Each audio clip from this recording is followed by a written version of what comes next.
Hello ಎಲ್ರಿಗೂ ಹೇಗಿದ್ದೀರಾ? ನಾವಂತೂ ತುಂಬ ಚೆನ್ನಾಗಿದ್ದೀವಿ. ಈ ದಿನ ಸಂಜೆ ಲಾಗ್ನ ಶುರು ಮಾಡಿದ್ದೀನಿ. ಹೊಸದಾಗಿ ಯಾರಾದರೂ ನೋಡ್ತಾ ಇದ್ದರೆ ಪ್ಲೀಸ್ ಸಬ್ಸ್ಕ್ರೈಬ್ ಮಾಡ್ಕೊಳ್ಳಿ. ವಿಡಿಯೋ ಇಷ್ಟ ಆದರೆ ಒಂದೇ ಒಂದು ಲೈಕ್ ಮಾಡಿ. ಸೊ ಇವತ್ತು ಸಂಜೆ ಅಂದರೆ ಬಟ್ಟೆ ಎಲ್ಲ ತೊಳೆದಾಕಿದ್ದೆ. ಇನ್ನೇನು ನಾನು ಸ್ನಾನ ಮಾಡಿದ್ದು 5:30ನೇ ಆಗೋಯ್ತು. ಗೊತ್ತಿಲ್ಲ, ಈ ಸಾರಿ ಅಂತೂ ಒಂದು 15 ಡೇಸ್ 20 ಡೇಸಿಂದ ಸುಮಾರು ಅಂದರೆ ಒಂದು 4-4:30ವರೆಗೂ ಬರೀ ನಂದು ವೀಡಿಯೋಸ್ ವರ್ಕೇ ಇರುತ್ತೆ. ಅದ್ರ ಮೇಲೆ ನಾನು ಕೆಲಸ ಮಾಡ್ಕೋಬೇಕು. ಅಷ್ಟರಲ್ಲಿ ನಾನು ಫುಲ್ ಹೆಂಗಾಗಿದೆ ಅಂದರೆ ಒಂಥರ ಟಯರ್ಡ್ ಆಗಿರೋ ಥರ, ಸುಮ್ಮನೆ ಬಾಡಿ ಎಲ್ಲ ಪೇಯ್ನ್ ಬರೋದು ಆ ಥರ ಆಗ್ತಾಯಿದೆ. ಅದಕ್ಕೋಸ್ಕರ ಬಿಸಿ ಬಿಸಿ ಸ್ನಾನ ಸಂಜೆನೇ ಮಾಡ್ಕೊಂಡೆ. ಬೆಳಗ್ಗೆ ಮಾಡ್ಕೊಳಕ್ಕೆ ನಂಗೆ ಟೈಮೇ ಸಿಗೋಲ್ಲ. ಈಗ ಸಂಜೆ ಟೈಮೇ ಮಾಡ್ಕೊತಾ ಇದ್ದೀನಿ ಸ್ನಾನನ. ಬಟ್ಟೆ ಬೆಳಗ್ಗೆನೇ ತೊಳೆದಾಕಿದ್ದೆ, 5 ಗಂಟೆಗೆ ಎದ್ದಿದ್ನಲ್ಲ, ಆಗಲೇ ತೊಳೆದಾಕಿದ್ದೆ. ಅದಕ್ಕೋಸ್ಕರ ಈಗ ಬಟ್ಟೆ ಎಲ್ಲ ಒಣಗಿತ್ತು. ಇನ್ನು ಹಂಗೆ ಬಿಟ್ಟರೆ ನೈಟು ಫುಲ್ಲು ಸ್ವಲ್ಪ ತಣ್ಣಗಾದಂಗೆ ಆಗುತ್ತೆ. ಮತ್ತು ಬೆಳಗ್ಗೆ ಸ್ವಲ್ಪ ಬಿಸಿಲೊಡೆಯವರೆಗೂ ಹಂಗೆ ಬಿಡಬೇಕಾಗುತ್ತೆ. ಅದಕ್ಕೋಸ್ಕರ ಬೇಡ ಅಂತಂದು ಹೇಳ್ಬಿಟ್ಟು ಈಗ ನಾನು ಚೂರು ಕ್ಲಿಪ್ಸ್ ಎಲ್ಲ ತೆಗೆದಿಟ್ಟು ಒಣಗಾಕಿರೋ ಬಟ್ಟೆ ಎಲ್ಲ ತಗೊತಾ ಇದ್ದೀನಿ. ಸುಮ್ಮನೆ ಹೇರ್ಗೆ ಸೀರಮ್ ಹಚ್ಚಿನಷ್ಟೇ, ಇನ್ನೂ ತಲೆನೂ ಬಾಚಿಲ್ಲ. ಸ್ನಾನ ಮಾಡ್ಕೊಂಡು ಬಂದು ಸುಮ್ಮನೆ ಟವಲಲ್ಲಿ ಆ ಥರ ಒರೆಸಿ ಹಾಕಿದ್ದೀನಿ ಅಷ್ಟೇ, ಕ್ಲಿಪ್ ಹಾಕ್ಕೊಂಡಿದ್ದೀನಿ. ಆಮೇಲೆ ನೆಕ್ಸ್ಟು ಸ್ವಲ್ಪ ಕೂದಲೆಲ್ಲ ಒಣಗಿಸ್ಕೊಂಡು ನೆಕ್ಸ್ಟ್ ಕೆಲಸಗಳೆಲ್ಲ ಮುಂದುವರಿಸ್ಬೇಕು. ಯಾಕಂದರೆ ನನಗೆ ಹಂಗೆ ಇದು ಮಾಡಿಕೊಂಡ್ರೆ ತಲೆನೋವಿಗೆ ಇಟ್ಕೊಬಿಡುತ್ತೆ. ಈಗಲೂ ಸುಮಾರು ಅಂದರೆ ಒಂದು 4-5 ಡೇಸ್ ಆಯಿತು ನನಗೆ ತಲೆನೋವು, ಹಿಡ್ದಿರೋ ತಲೆನೋವು ಬಿಡ್ತಾ ಇಲ್ಲ. ಎಷ್ಟೇ ಟ್ಯಾಬ್ಲೆಟ್ ತೊಗೊಂಡ್ರೂ ಕಡಿಮೆ ಆಗ್ತಿಲ್ಲ. ಇನ್ನೊಂದು ಟೆಸ್ಟೆಡ್ ಗ್ಲಾಸ್ ಇದೆ ನಂದು, ಅದು ಲೆನ್ಸ್ದು ಎಕ್ಸ್ಪೈರಿ ಡೇಟ್ ಮುಗ್ದೋಗಿದೆ, ಎಕ್ಸ್ಪೈರಿ ಡೇಟ್ ಆಗೋಗಿದೆ. ಅದಕ್ಕೋಸ್ಕರ ನಾನೀಗ ಲೆನ್ಸ್ ಚೇಂಜ್ ಮಾಡಿಸಿ ಇನ್ಮೇಲೆ ಡೈಲಿ ರೆಗ್ಯುಲರಾಗಿ ಹಾಕಬೇಕು. ಅದನ್ನು ನಾನು ಈ ಮಧ್ಯೆ ಆಗ್ತಾ ಇರಲಿಲ್ಲ, ಏನೋ ಪರವಾಗಿಲ್ಲ ಅನ್ನಿಸ್ತು. ಈಗ ಮೊಬೈಲಲ್ಲಿ ವರ್ಕ್ ಜಾಸ್ತಿ ಆಗಿರೋದ್ರಿಂದ ನನಗೀಗ ಬೇಕು ಅನ್ನಿಸ್ತೈತೆ. ಯಾಕಂದರೆ ಯಾರಿಗೆ ಆಗಿರ್ಬೋದು ಅಷ್ಟೇ ಅಲ್ವಾ. ಸೊ ಏನಾದರೂ ನೋವು ಆದಾಗ ಇಲ್ಲ ಕಷ್ಟ ಬಂದಾಗಲೇ ಅಲ್ವಾ. ಸೊ ಈಗ ಕಷ್ಟ ಬಂದರೆ ಅಲ್ಲ ದೇವ್ರ ಮೊರೆ ಹೋಗೋದು. ಹಂಗೆ ಎಲ್ಲ ಚೆನ್ನಾಗಿದ್ದರೆ ಏನಕ್ಕೆ ಹೋಗ್ತಾರೆ ಹೇಳ್ರಿ. ಅದಕ್ಕೋಸ್ಕರ ಈಗ ತಲೆನೋವು ಬಂದಿದೆ. ಅದಕ್ಕೋಸ್ಕರ ನನಗೀಗ ಲೆನ್ಸ್ ಅದು ಸ್ಪೆಕ್ಸ್ ಬೇಕು, ಟೆಸ್ಟೆಡ್ ಗ್ಲಾಸ್ ಬೇಕು ಅಂತ ಅನ್ನಿಸ್ತೈತೆ. ಅದನ್ನು ಸ್ವಲ್ಪ ಚೇಂಜ್ ಮಾಡಿಸ್ಕೊಂಡು ಇನ್ಮೇಲೆ ರೆಗ್ಯುಲರಾಗಿ ಯೂಸ್ ಮಾಡ್ತೀನಿ. ಆ ರೀತಿ ಮಾಡೋದ್ರಿಂದ ಸ್ವಲ್ಪ ತಲೆನೋವಾದರೂ ಕಡಿಮೆ ಆಗುತ್ತೆ. ಈ ಥರ ಕೆಲಸಗಳು ಎಲ್ಲ ಮಾಡ್ಕೋಬೋದು. ವೀಡಿಯೋಸ್ ವರ್ಕೇ ನನಗೆ ಹೆವಿ ಆಗಿಬಿಟ್ಟಿದೆ ಈ ಮಧ್ಯೆ. ಫೇಸ್ಬುಕ್ಕು, ಇನ್ಸ್ಟಾಗ್ರಾಮು, ಯೂಟ್ಯೂಬು ಅಂತಂದು ಎಲ್ಲದಕ್ಕೂ ಅಪ್ಲೋಡ್ ಮಾಡಬೇಕು. ಮತ್ತು ಎಡಿಟಿಂಗು, ವಾಯ್ಸ್ ಓವರು, ತಮ್ಲೈನಿಂಗ್ ಇದ್ದೇ ಜಾಸ್ತಿ ಒತ್ತು ಹಿಡಿಯೋದು ನನಗೆ. ಹಂಗಾಗಿ ಅದರ ನಡುವೆ ಸ್ವಲ್ಪ ಅದು ಇದು ಇನ್ನು ವರ್ಕ್ಸು ಇದು ಇರುತ್ತಲ್ಲ, ಇನ್ನು ಮಕ್ಕಳದು ಎಲ್ಲನೂ ಇರುತ್ತೆ. ಹಾಗಾಗಿ ನಾನು ಎಲ್ಲ ವಿಚಾರಗಳನ್ನು ಹೇಳ್ತಾ ಕೂತ್ಕೊಂಡ್ರೆ ನಿಮಗೂ ಬೋರ್ ಹೊಡೆಯುತ್ತೆ. ಹಾಗಾಗಿ ಮೇಯ್ನ್ ನಾನು ಹೇಳ್ತಾ ಹೋಗ್ತೀನಿ. ಪ್ರತಿ ಸಾರಿ ನಾನು ಕಾಮೆಂಟ್ಸ್ ಬಗ್ಗೆ ಮಾತಾಡೋದು ಇಲ್ಲ. ಯಾಕಂದರೆ ಪ್ರತಿ ಒಂದು ವೀಡಿಯೋಗೂ ಒಂದೊಂದು ಕಾಮೆಂಟ್ ಅನ್ನೋದು ಇದ್ದೇ ಇರುತ್ತೆ ರೆಗ್ಯುಲರಾಗಿ. ಯಾಕಂದರೆ ಆ ಥರ ಮೈಂಡ್ಸೆಟ್ ಜನ ನೋಡ್ತಾರೆ ಸ್ವಲ್ಪ ಜನ. ಅಂಥವ್ರಿಗೆಲ್ಲ ನಾನು ಆನ್ಸರ್ ಮಾಡ್ತಾ ಕೂತ್ಕೊಂಡ್ರೆ ನೋಡೋ ಅಂಥವ್ರಿಗೆ ನಿಮಗೂ ಬೋರ್ ಹೊಡೆಯುತ್ತೆ ಯಾವಾಗಲೂ ಒಂದು ಕಾಮೆಂಟ್ ಬಗ್ಗೆ ಮಾತಾಡಿದ್ರೆ. ಅದಕ್ಕೋಸ್ಕರ ನಾನು ಮಾತಾಡೋಲ್ಲ ಇನ್ಮೇಲೆ. ಯಾರಿಷ್ಟ ಹೆಂಗಾದರೂ ಹಾಕ್ಕೊಳ್ಳಿ. ಇಷ್ಟಪಟ್ಟು ನೋಡೋರು ತುಂಬ ಜನ ಇದ್ದಾರೆ ನನ್ನ ವೀಡಿಯೋಸು. ಅವ್ರಿಗೋಸ್ಕರ ನಾನು ವೀಡಿಯೋಸು ಅಪ್ಲೋಡ್ ಮಾಡ್ತೀನಿ ಡೈಲಿ ಕಷ್ಟಪಟ್ಟು. ನಾನು ಕಷ್ಟಪಟ್ಟು ವೀಡಿಯೋಸ್ ಮಾಡಿ ನಿಮಗೋಸ್ಕರ ಹಾಕ್ತೀನಿ. ನೀವು ಮಾಡಬೇಕಾಗಿರೋದು ಒಂದೇ ಹೊಸಬ್ರು ಯಾರಾದ್ರು ನೋಡ್ತಾ ಇದ್ದರೆ ಸಬ್ಸ್ಕ್ರೈಬ್ ಮಾಡ್ಕೊಳ್ಳಿ ವೀಡಿಯೋ ಇಷ್ಟ ಆದರೆ ನಂದು. ಆಮೇಲೆ ಒಂದು ಲೈಕ್ ಮಾಡಿ, ಆದಷ್ಟು ನನಗೆ ಲೈಕ್ ಮಾಡಿ ಸಬ್ಸ್ಕ್ರೈಬ್ ಮಾಡ್ಕೊಳ್ಳೋದ್ರಿಂದ ಒಂದು ಎನರ್ಜಿ ಅನ್ನೋದು ಬರುತ್ತೆ. ಇನ್ನೊಂದು ಸ್ವಲ್ಪ ವೀಡಿಯೋ ಚೆನ್ನಾಗಿ ಮಾಡಬೇಕು ನಮ್ಮ ವ್ಯೂವರ್ಸ್ಗೆ, ನಮ್ಮ ಸಬ್ಸ್ಕ್ರೈಬರ್ಸ್ಗೆ ಅನ್ನೋದು ನನಗೂ ಒಂದು ಎನರ್ಜಿ ಅನ್ನೋದು ಬರುತ್ತೆ. ನನಗೆ ಎನರ್ಜಿ ಬರೋದಂದರೆ ಒಂದು ಲೈಕು, ಸಬ್ಸ್ಕ್ರೈಬು, ಒಂದು ಕಾಮೆಂಟು ನಿಮ್ಮಿಂದ, ಅಷ್ಟೇ ನಾನು ಕೇಳ್ಕೊಳ್ಳೋದು. ಈಗ ನಾನು ಟೀ ಕುಡಿತಾ ಇದ್ದೀನಿ. ಸಂಜೆ ಆಗಲೇ 6 ಗಂಟೆ ಆಯಿತು. ಹೇಳಿದ್ನಲ್ಲ ತಲೆನೋವು ಫುಲ್ಲಿತ್ತು. ಈಗ ಟೀ ಕುಡಿದ್ಬಿಟ್ಟು ಮತ್ತು ಒಂದು ಟ್ಯಾಬ್ಲೆಟ್ ತೊಗೊಂಡು ನೆಕ್ಸ್ಟು ಇನ್ನು ಅಡುಗೆ ಕೆಲಸ ಎಲ್ಲ ಶುರು ಮಾಡಬೇಕು. ಬಟ್ಟೆ ತೊಳೆದಿರೋದೆಲ್ಲ ದಿವಾನ ಮೇಲೆ ಹಾಕಿದ್ದೀನಿ. ಇನ್ನೂ ಅಡುಗೆ ಮನೆ ಒಂದೇ ಕ್ಲೀನ್ ಮಾಡ್ಕೊಂಡಿರೋದು ಯುಗಾದಿ ಹಬ್ಬಕ್ಕೆ. ನಾಳೆಯಿಂದ ಇನ್ನು 2 ರೂಮು, ಹಾಲು ಮತ್ತು ಹೊರಗಡೆ ಎಲ್ಲ ಕ್ಲೀನ್ ಮಾಡಿ ಸ್ವಲ್ಪ ಬೆಡ್ಶೀಟ್ ಅವೆಲ್ಲ ತೊಳಿಬೇಕು. ಹಂಗಾಗಿ ಜಾಸ್ತಿ ಕೆಲಸನೇ ಇದೆ. ಅದು ಹಬ್ಬದಷ್ಟರಲ್ಲಿ ಏನೇನು ಮಾಡಬೇಕು, ಏನೇನು ಬಿಡಬೇಕು ಒಂದು ಅರ್ಥ ಆಗ್ತಿಲ್ಲ ನನಗೆ. ಯಾಕಂದರೆ ಒಬ್ಬಳೇ ಇರೋದ್ರಿಂದ ಯಾವ ಕೆಲಸ ಮಾಡಿದ್ರೂ ಇದು ವೀಡಿಯೋಸ್ನೇ ನನಗೆ ಒಂದು 7-8 ಅವರ್ಸ್ ಹಿಡಿತಾ ಇದೆ. ಅದಕ್ಕೋಸ್ಕರ ನನಗೆ ಯಾವುದೂ ಕೆಲಸ ಮಾಡೋಕ್ಕಾಗ್ತಾಯಿಲ್ಲ ನನ್ನ ಕೈಲಿ. ಬರೀ ವೀಡಿಯೋಸ್ ಒಂದು ಮಾಡ್ಕೊಂಡು ನೆಕ್ಸ್ಟ್ ಅಡುಗೆ, ಈ ಥರ ಬಟ್ಟೆ ಮಡ್ಚೋದಂತೆ, ಕಸ ಹೊಡೆಯೋದು, ಇದರಲ್ಲೇ ಟೈಮ್ ಆಗೋಗುತ್ತೆ. ನೈಟ್ 10-11 ಗಂಟೆ ಆಗೋಗುತ್ತೆ. ಹಂಗಾಗಿ ನನಗಿದು ಸ್ವಲ್ಪ ಹೆವಿ ಆಗಿಬಿಟ್ಟೈತೆ. ಮನೇಲಿ ಇನ್ನೊಬ್ಬರು ಹೆಣ್ಮಕ್ಳು ಯಾರಾದರೂ ಇದ್ದಿದ್ರು ನಂಗೆ ತುಂಬ ಹೆಲ್ಪ್ ಆಗಿರೋದು. ತುಂಬ ಕಷ್ಟ ಆಗ್ತಿದೆ ನನಗೆ. ಏನು ಮಾಡೋಣ, ಇಬ್ಬರು ಗಂಡು ಮಕ್ಕಳೇ. ನಮ್ಮ ಮನೆಯವರು ಪಾಪ ಅವರು ಇನ್ನೇನು ಪಾಪ ಹೊರಗಡೆ ಬಿಸಿಲಲ್ಲಿ ಕೆಲಸ ಮಾಡ್ಕೊಂಡು ಬರ್ತಾರೆ. ಅವ್ರು ಇನ್ನೇನು ಹೆಲ್ಪ್ ಮಾಡ್ತಾರೆ ನನಗೆ. ಆದಷ್ಟು ನಾನೇ ಸ್ವಲ್ಪ ಅನುಸರಿಸ್ಕೊಂಡು ಈ ಥರ ಮಾಡ್ತಾ ಹೋಗ್ತಾ ಇದ್ದೀನಿ. ಆದರೂ ನನ್ನ ಕೈಲಿ ಆಗ್ತಾಯಿಲ್ಲ, ಇರೋದು ಹೇಳ್ತಾ ಇದ್ದೀನಿ. ಬಟ್ಟೆ ಮಡ್ಚಿರೋದೆಲ್ಲ ಎತ್ತಿಟ್ಟು ನನ್ನ ಮಗನ ಕೈಯಲ್ಲಿ ತರಕಾರಿ ತರಿಸಿದ್ದೆ ಆಗಲೇ. ತರಕಾರಿ ತೊಗೊಂಡ್ಬಾ ಏನಾದರೂ ಸಾಂಬಾರು ಮಾಡ್ತೀನಿ ಅಂದರೆ ಇದು ನುಗ್ಗೆ ಸೊಪ್ಪಿನ ಬಸ್ಸಾರು ಮಾಡೋಣ ಅಂತಂದು ಆಗಲೇ ಇಟ್ಟಿದ್ದೀನಿ. ಸ್ಟವ್ ಮೇಲೆ ನೋಡ್ತಾ ಇರ್ಬೋದು ನೀವು. ಅದನ್ನು ಒಂದು ಕಡೆ ಇಟ್ಟು, ಇದು ತರಕಾರಿ ಏನಕ್ಕೆ ಅಂದರೆ ಬೆಳಿಗ್ಗೆ ಚಪಾತಿ ಮಾಡಿ ಪಲ್ಯ ಮಾಡೋಣ, ಚಟ್ನಿ ಚೆನ್ನಾಗಿರುತ್ತೆ ತಿನ್ನೋಕ್ಕೆ ಟಿಫನ್ಗೆ ಅಂತಂದು ಗೋರಿಕಾಯಿ, ಟೊಮೊಟೊ ಮತ್ತು ಹಸಿಮೆಣ್ಸಿನ್ಕಾಯಿ, ಕೊತ್ತಂಬರಿ ಸೊಪ್ಪು, ಸ್ವಲ್ಪ ಶುಂಠಿ, ಟೀಗೆ ಇದೆಲ್ಲ ತರಿಸಿದ್ದೀನಿ. ಅದನ್ನು ಡಿವೈಡ್ ಮಾಡಿ ಇಟ್ಕೋಬೇಕಲ್ಲ. ಒಂದೇದ್ರಲ್ಲೇ ಇದ್ದರೆ ಒಂಥರ ಕಳಿಸ್ದಂಗೆ ಆಗ್ಬಿಡುತ್ತೆ. ಬೆಳಗ್ಗೆ ಅಷ್ಟರಲ್ಲಿ ಒಂಥರ ನೀರೆಲ್ಲ ಹೀಟ್ಗೆ ಕವರಲ್ಲೇ ಇರುತ್ತಲ್ಲ, ಅದರ ಬಿಸಿಗೆ ಎಲ್ಲ ನೀರೆಲ್ಲ ಬಂದುಬಿಟ್ಟು ತರಕಾರಿ ಮೇಲೆಲ್ಲ ಒಂಥರ ಕಳಿಸ್ದಂಗೆ ಆಗ್ಬಿಡುತ್ತೆ. ಅದಕ್ಕೋಸ್ಕರ ಎಲ್ಲ ಡಿವೈಡ್ ಮಾಡಿ ಈ ರೀತಿ ಇಡೋಣ ಅಂತಂದು. ಇನ್ನೊಂದು ಸ್ವಲ್ಪ ವಾಯ್ಸು ಚೇಂಜ್ ಆಗಿದೆ, ಗಂಟ್ಲು ಪೇಯ್ನ್ ಇದೆ, ಕ್ಲಿಯರಾಗಿ ಮಾತಾಡ್ತಾ ಇಲ್ಲ, ನನ್ನ ವಾಯ್ಸು ಬೇಸ್ ಬರ್ತಾ ಇಲ್ಲ ಅಂದರೆ ಅಡ್ಜಸ್ಟ್ ಮಾಡ್ಕೊಳ್ಳಿ.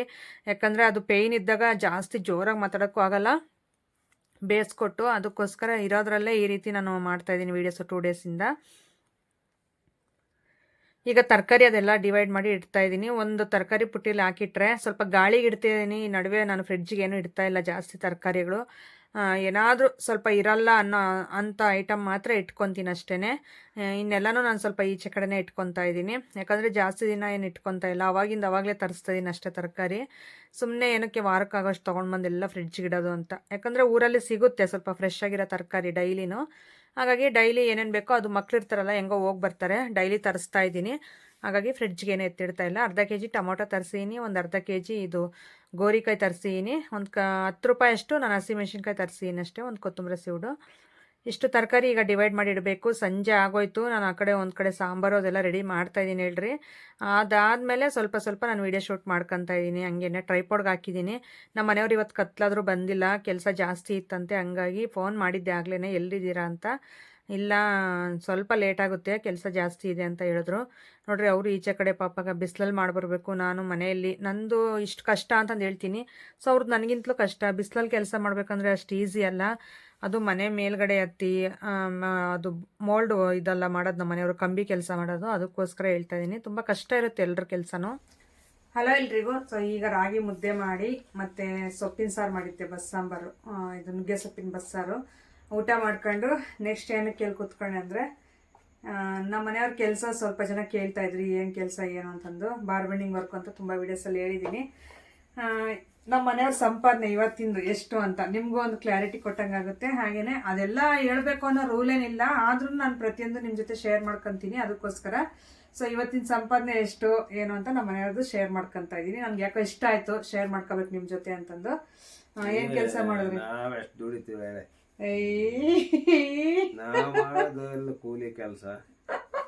ಕೂಲಿ ಕೆಲಸ ಆ ಕೆಲಸ ಈ ಕೆಲಸ ಅಲ್ಲ, ಒಟ್ನಾಗಿ ಏನ್ ದುಡ್ಕೊಂಡ್ ಬಂದಿದ್ಯಾ ತೋರಿಸ್ಬೇಕು. ಅಷ್ಟು ದುಡ್ಕೊಂಡ್ ಬಂದಿದೀವಿ,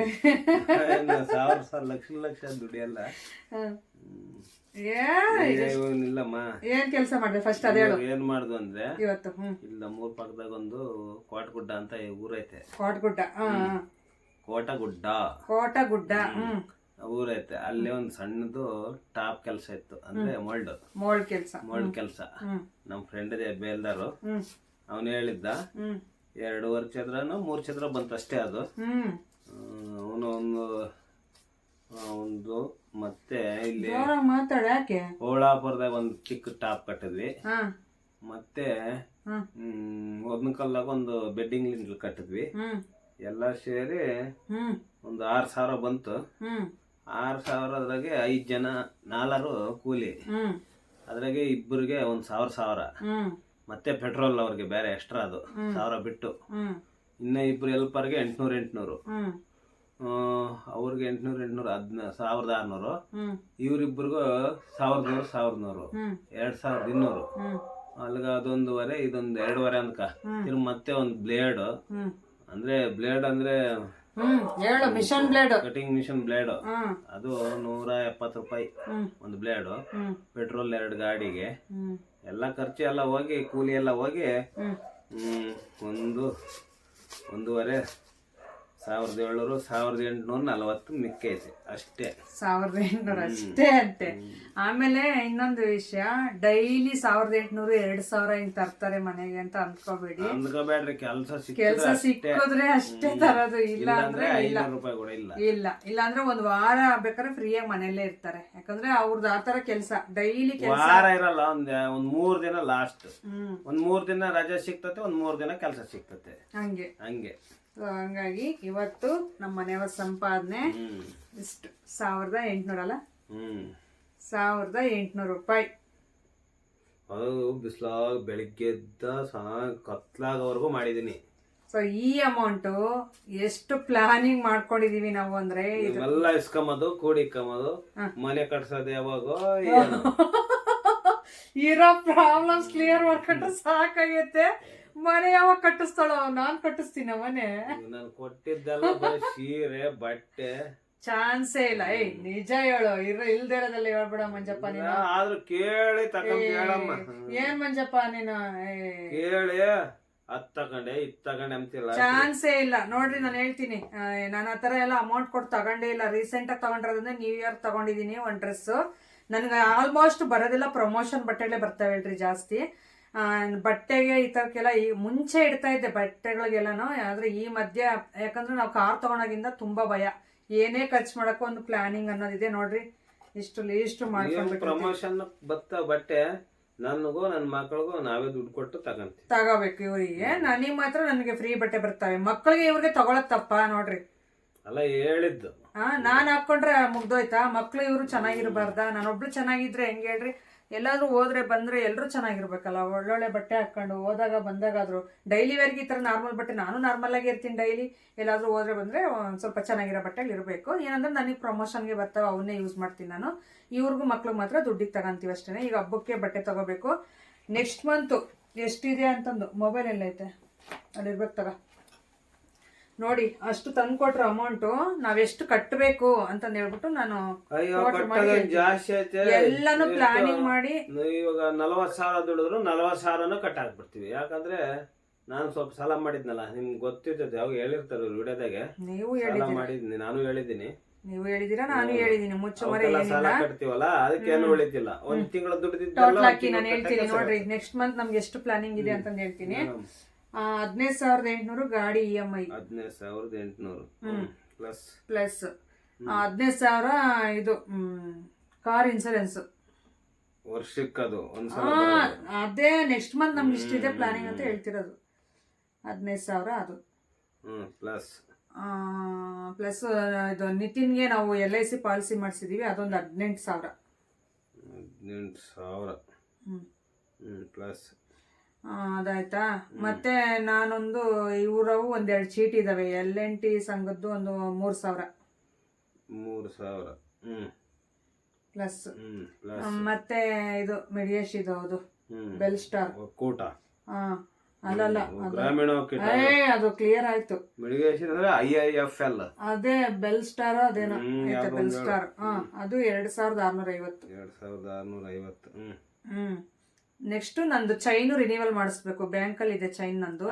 ಅದು ಬಿಡು, ಬೇಕಲ್ಲ ಅಮೌಂಟ್ 25,000 ಇಂಟ್ರೆಸ್ಟ್ ಕಟ್ಬೇಕು.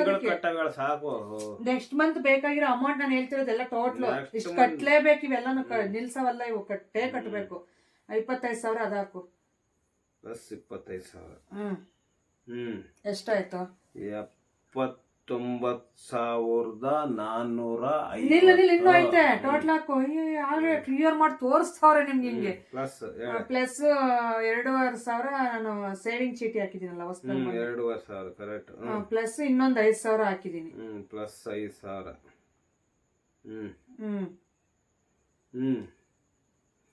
ಮತ್ತೆ ಇದು ಯುಗಾದಿ ಹಬ್ಬದ್ದು ಈ ಮಂತಿಂದೆಲ್ಲ ಯುಗಾದಿ ಹಬ್ಬದ್ದು ಪಕ್ಕ ಬಟ್ಟೆದು ಮಕ್ಕಳದನ್ನು ಇವ್ರದ್ದು ಸೇರಿ ಸುಮಾರು ಅಂದ್ರೆ ಹತ್ತತ್ರ ಒಂದು 7-8 ಸಾವಿರನೇ ಆಗುತ್ತೆ. ಯಾಕಂದ್ರೆ ನಂದು 2,500 ಆಗೈತೆ. 2,500ನಾ?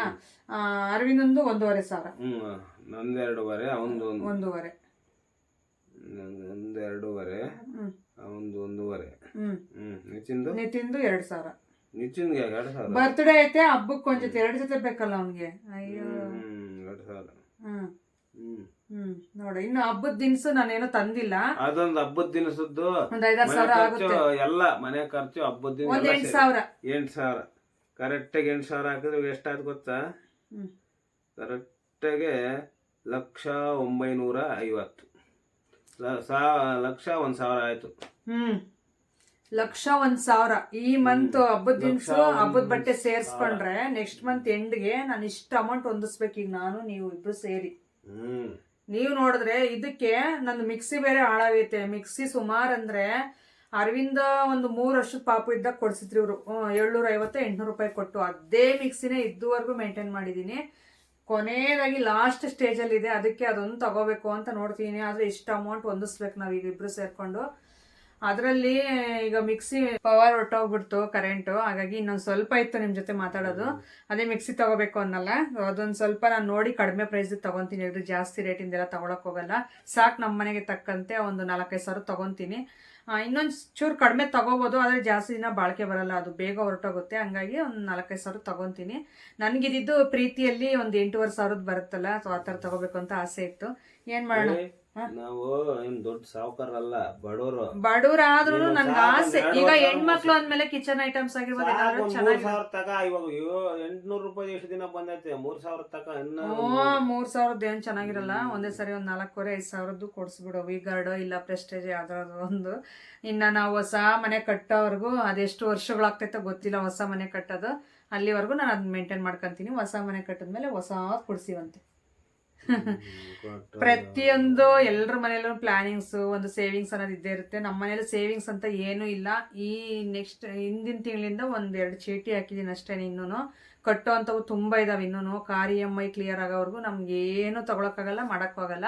ಹಾಗಾಗಿ ನಾವು ಎಲ್ಲ ಅಳತೆಗೆ ಮೀರಿ ಏನು ಮಾಡೋಕ್ಕೋಗಲ್ಲ. ಸೊ ಪ್ರತಿಯೊಂದು ಈ ರೀತಿ ಒಂದು ಪ್ಲ್ಯಾನ್ ಮೇಲೆ ಆ ಥರ ಒಂದು ಎಕ್ಸೈಸಲ್ಲಿ ಬರ್ಕೊಂಡು ಈ ಮಂತ್ ಎಷ್ಟು ಖರ್ಚಾಯಿತು, ಎಷ್ಟು ಉಳಿಸಿದ್ವಿ ಅನ್ನೋದು, ಉಳಿಕೆ ಅಂತೂ ಇಲ್ಲ, ಆದಷ್ಟು ಖರ್ಚುಗಳನ್ನೋದು ಕಡಿಮೆ ಮಾಡ್ಕೊತೀವಿ.